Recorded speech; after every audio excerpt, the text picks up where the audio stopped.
On Wall Street today, record close for NASDAQ. March 10th, 2000. The dot-com market began its descent from a historic high, with billion-dollar valuations dwindling down to nothing. Bad day. Bad day for you? Another one, yeah. Yeah, I know. Too many in a row. September 15th, 2008. Lehman Brothers is going bankrupt. Caught up in the housing bubble. The result was more than $60 billion in losses. February 20th, 2020. This is the fastest 12% loss in history. I'm sure you're familiar with the reasons why. Now told to stay at home. Stay at home. Stay at home. Stay at home orders. Staying home is also saving a life. When a bubble pops, people lose their jobs, their homes. People basically just lose across the board. This is caused by inflated valuation, siloed positioning, and increased leverage. But this isn't a recent phenomenon. This is something that's been happening since at least the 1600s. The Dutch tulip bubble is one of the earliest accounts of one. But here's what's missing from the story. The tulip bubble popped, but tulips didn't just go away. The dot-com bubble crashed, but companies like Amazon survived and even thrived. With every collapse, there seems to be a rise from the ashes. Right now, it seems like there's a bubble emerging with artificial intelligence. 76% of SaaS companies have AI on their roadmap. The hype is definitely there, but at what point in the timeline are we? Are we riding the hype upwards, or is everything about to come crashing down? By looking at historical examples, data, and speaking with an expert who has been through this several times over, we're gonna figure out what you can do to avoid the fallout when the bubble bursts. But like every bubble, the bubble ended.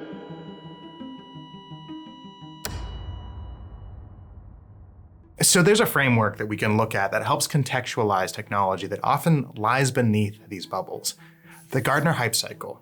This outlines how technology matures over time to eventually reach a level of mainstream adoption. First, there's a technology trigger, then a peak of inflated expectations. This is followed by a trough of disillusionment. But here's where it gets special. There's a slope of enlightenment as the true value is realized, and finally a plateau of productivity reaching mainstream adoption. There's valid criticism that all technology doesn't necessarily fit into this single box. A bubble popping also doesn't necessarily mean that a major global financial crisis has happened. But for the AI cycle that we're focused on today, the puzzle pieces are already falling into place. It's no secret that artificial intelligence has a lot of hype right now, some warranted and some maybe not so much. But where are we in the cycle? Are we just at the start, or is inflated expectation peaking? We are in an AI hype cycle, for sure. That's Ray Rike, the CEO of Benchmark. But before becoming a benchmarking expert, Ray experienced a few bubbles in real time. For him, it all started in 1995, the dawn of the dot-com wave. As networking technologies began rapidly expanding into homes all across the world, an entire category of web technology emerged in the market.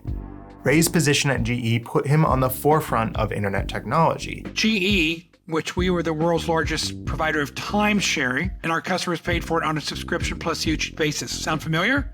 It was SaaS before SaaS. We did a joint venture with Netscape in 1995. And Netscape bought out GE, so then we became the Netscape e-commerce business unit. We, Netscape, had been bought by AOL, so I said, I'm going to go to a true startup that doesn't have the two silver spoons of Netscape and GE feeding you, right? So I was part of a company for marketing automation. Late 1998, it's called Market First. We were one of the first platforms to create marketing automation for B2B companies. We went from 0 to 24 million in less than 2 years. You were sitting on HubSpot before HubSpot. Yes. As VCs rose the hype, it became easier to take a risk on emerging companies. Simply having a .com with a promising concept meant you could get a piece of the pie.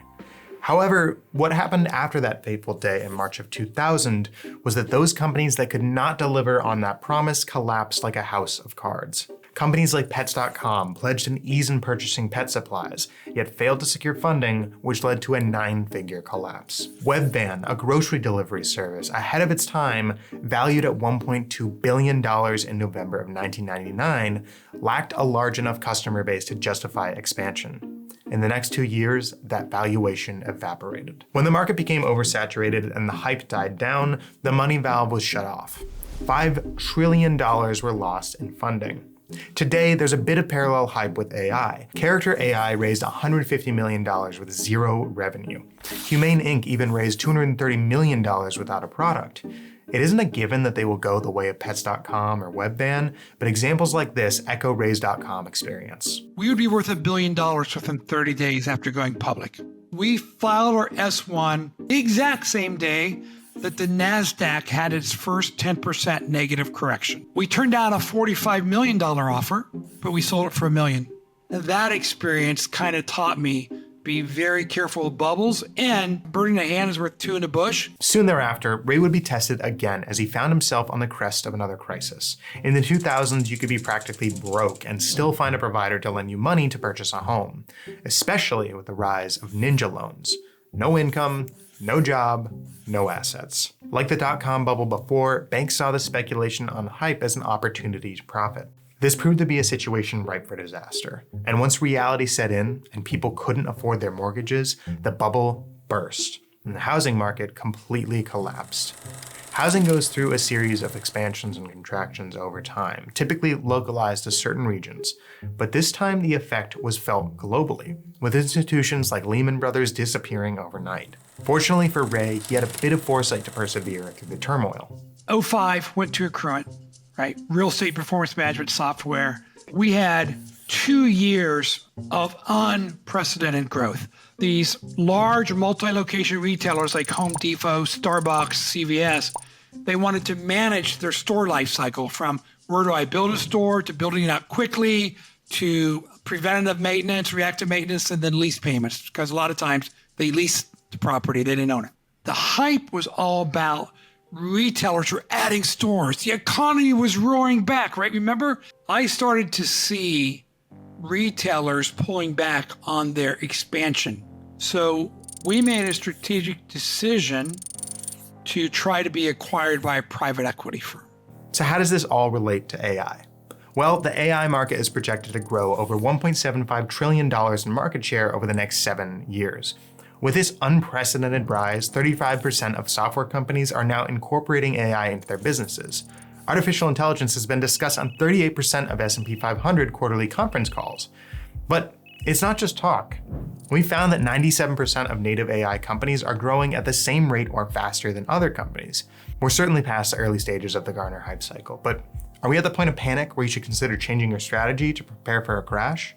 Using the Gartner hype cycle, we're probably just coming off the very top of the hype, and over time you get to the trough of disillusionment, right? As the hype dies down and expectation meets reality, the money's going to shut off and will eventually plummet into failures, bankruptcy, and layoffs.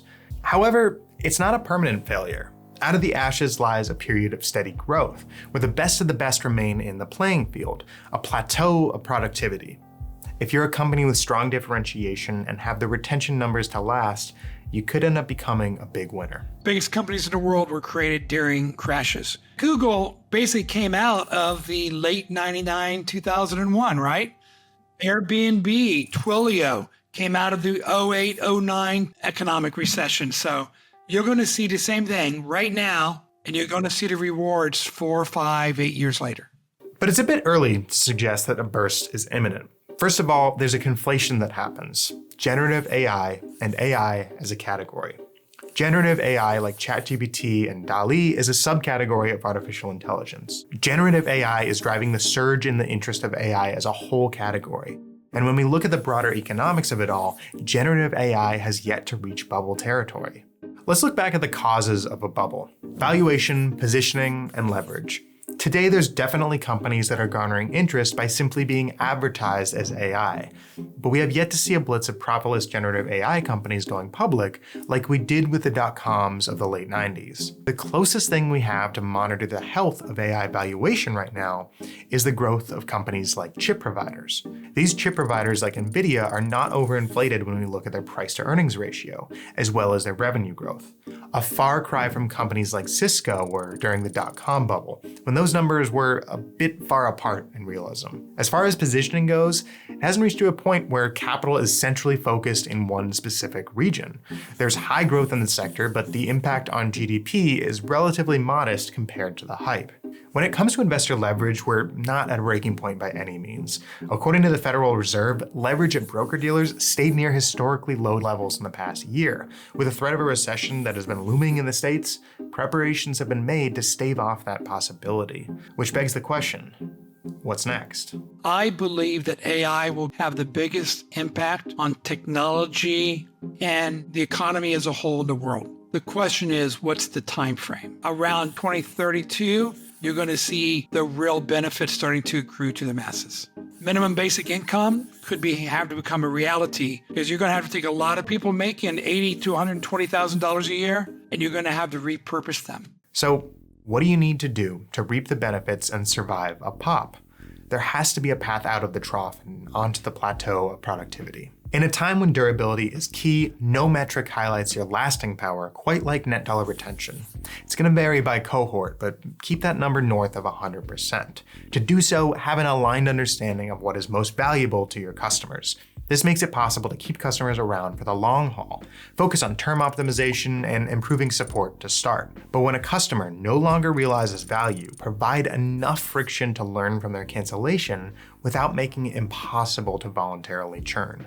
When acquiring new customers gets difficult, your existing customer base can be the lifeline you need to survive. But in the most dire of economic situations, churn control is just the start.